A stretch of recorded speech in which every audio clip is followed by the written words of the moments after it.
Hi, my name is Nikki Richardson and I'm an area manager and independent consultant with Arbonne International. And I'm actually coming to you as I'm driving on my way to do a nutrition class that I do on a weekly basis here in Thousand Oaks, California.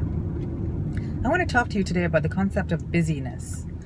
Suddenly, in this generation, in our society, it has become appropriate to answer the question, how are you, with the answer, I'm so busy. When did that ever become an appropriate response to the question, how are you? And I wanted to submit that I'm one of the people who was in this rat race, in this hamster wheel of life. If you ask my husband about me and time management 2 years ago, he would laugh and lovingly tell you that I had no concept of how time worked. I was constantly running late. I worked at a very, very frenetic pace.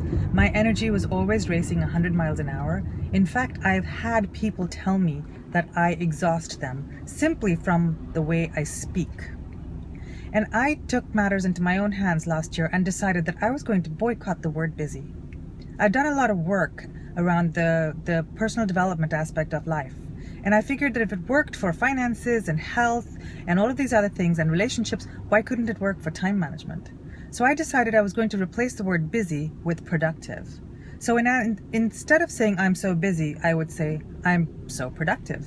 And what happened, interestingly, over the course of last year is that time started to show up for me. In the strangest, most inexplainable ways, time started to show up. I would get to a destination within the time frame that was just not logically possible. For instance, recently I had to drive from Calabasas to Camarillo for an appointment. My appointment in Camarillo was at 1:30. I looked at the time on my car when I started. It was 1:08. For those of you here in Southern California, you know that distance is almost virtually impossible to do in under 20 minutes. And yet I did.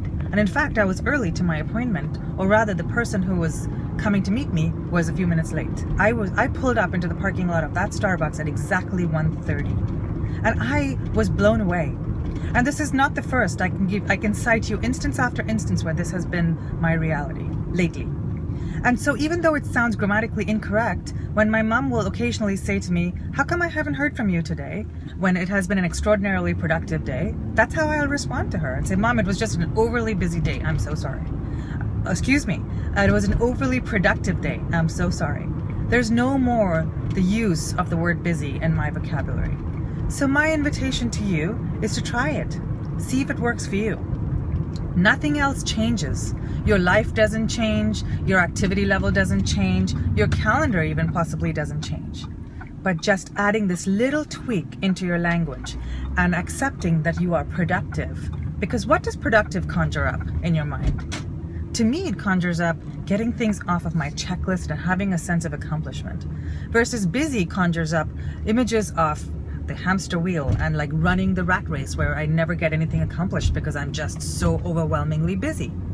So try it. You've got absolutely nothing to lose and everything to gain, especially time.